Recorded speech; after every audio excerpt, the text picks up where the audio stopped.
guest for tonight. Please give a big round of applause for Dr. Krissanapong Kirtikara.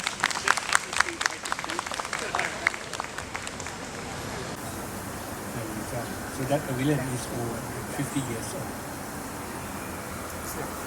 The lacquer pavilion in front of Excellencies and other guests was a depository of Buddhist scriptures from the Ayutthaya period.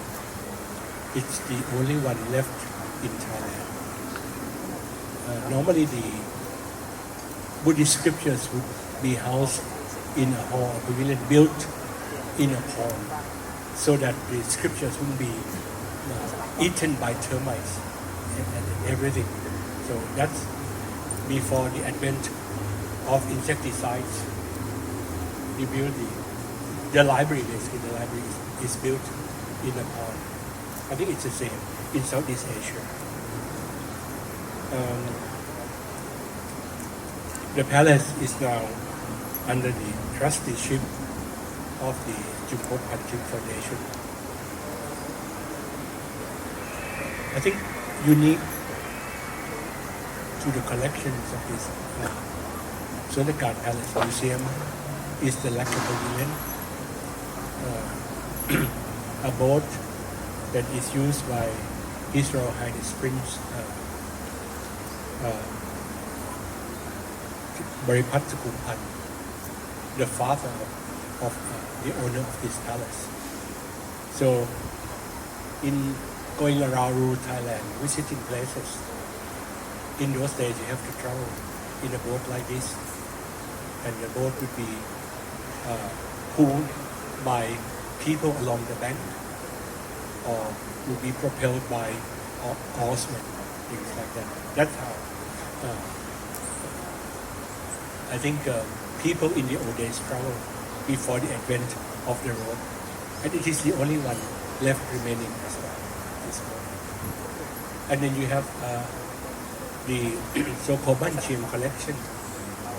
I think in that collection you have the Banchiang potteries, which are quite well known. But on top of that, there's a good collection of beads around that time, about 3,000 years of beads.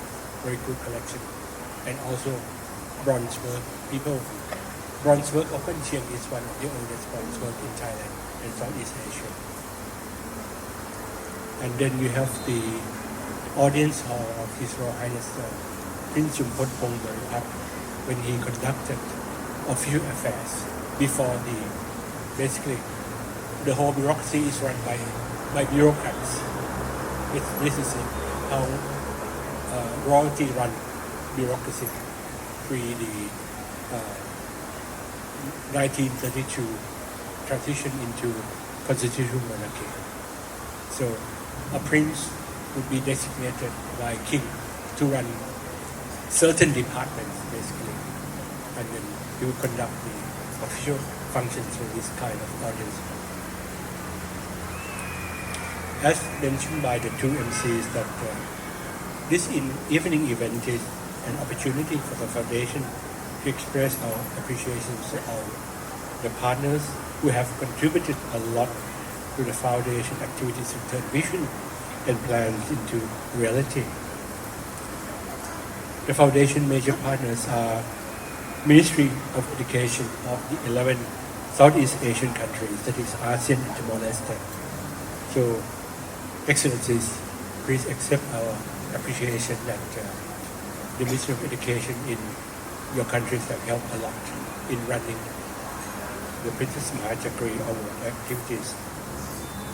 On the Thai side, we have the Thai Ministry of Foreign Affairs for coordination with the Royal Thai embassies overseas and also the Thai private sector, because the foundation members also visit all the recipients, and then we would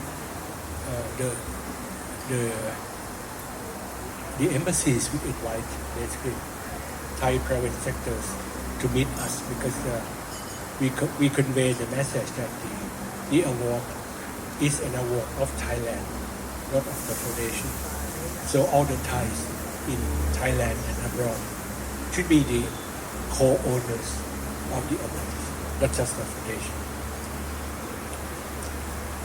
Then we have the Thai Ministry of Interior, which is represented by the Deputy Permanent Secretary here, Ministry of Education, Kru Sapa or the Teachers Council, and the Bangkok Metropolitan Authority, who are the main driver for the selection of the Thai PMCA recipients and for public understanding of the foundation in Thailand.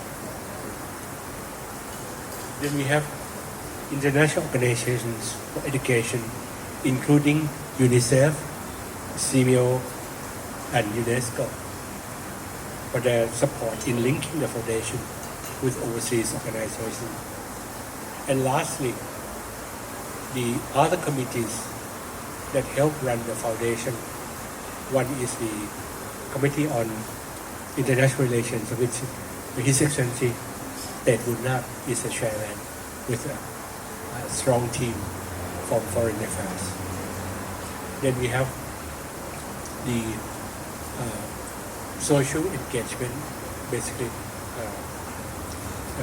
community, which is run by Kun Isra and his team. Thanks very much for helping us the social engagement committee.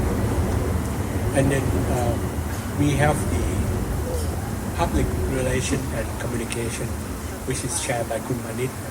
He cannot be here today, but he's represented by members of the committee. And lastly, we have so-called the technical committee, which is doing the selection and promotion of activities.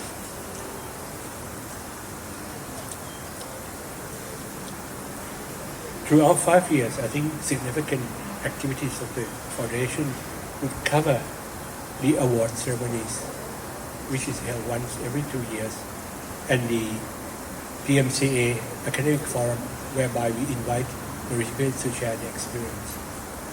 Both these ceremonies, the award ceremony and the academic forum, were presided over by Her Royal Highness.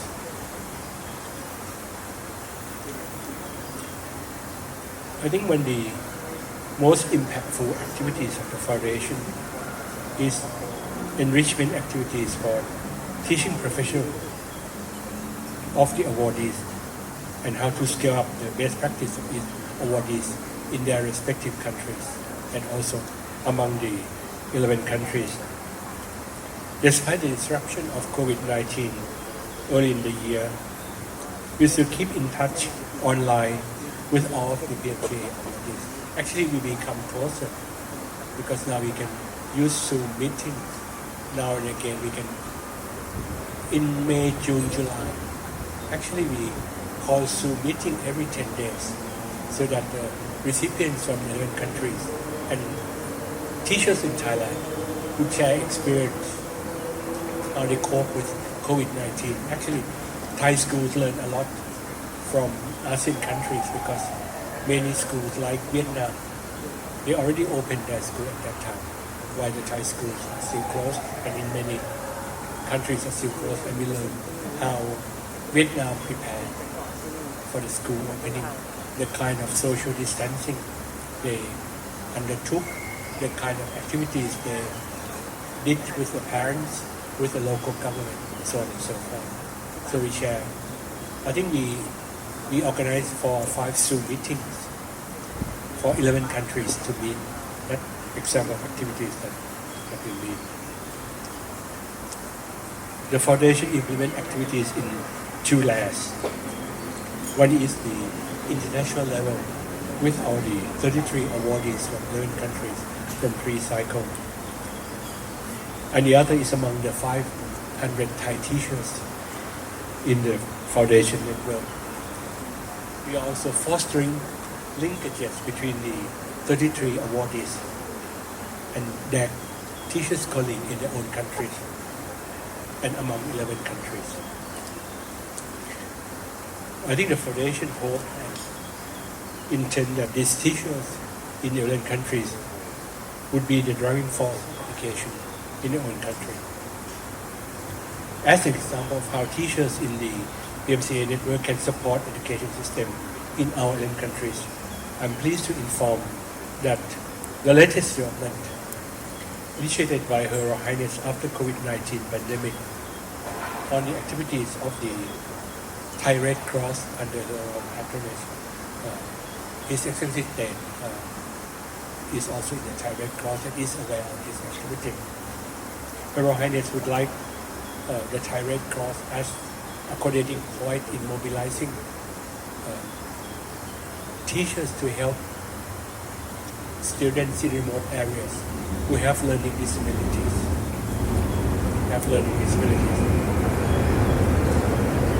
So at the moment, we are registering some of these 500 teachers who are in the PMCA network to be volunteers of the Thai Red Cross and help teach this target group first, those who have learning disability and they are badly impacted by COVID-19. This is the latest. Next year will be another important year of the foundation because the next draft selection has already started. I think the foundation has received national names from 2 or 3 countries already. We would wait until late March or early April for the remaining names. And the award ceremony, the 4th award ceremony would be in October 2021. I hope by that time the travel restriction would be lifted, or else we have to do hybrid award ceremony. Some on-site, some online. But this is quite a challenge, of which we have to rely on the good office of the Thai embassies in the 10 capitals. So, I hope that the Department of ASEAN and people will be able to help us in carrying out this hybrid award ceremony, if that is necessary. Again, thank you very much for your support, and we look forward to working with you in the coming years. May I wish you a happy new year of 2021. Welcome.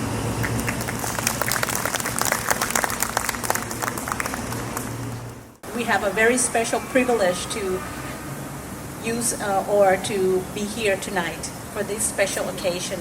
And for that special occasion, I've learned that Mr. Chairman have also some special gift for our special guests.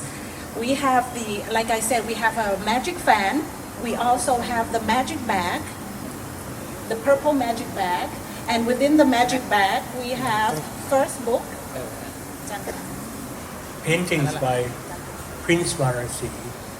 Prince Varanasi is the only daughter of Prince Jumpatip who owned this palace. And she was a contemporary of Queen Sirikit, actually. The queen of the Ramanand and Princess Marasi grew up together in Europe.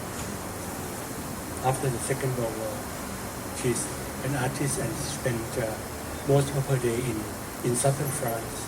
I think this book has already been handed to excellencies and a representative of organizations. So not only this, we also have another one.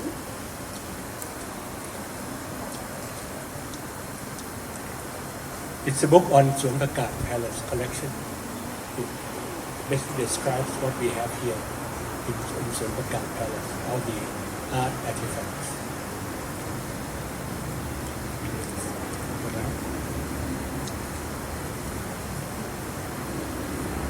And this is a new book that came out on the lacquer pavilion. It explains what's inside here, the stories behind the paintings. So the chairman will come to your table and will present the token of appreciation to our special guest for tonight.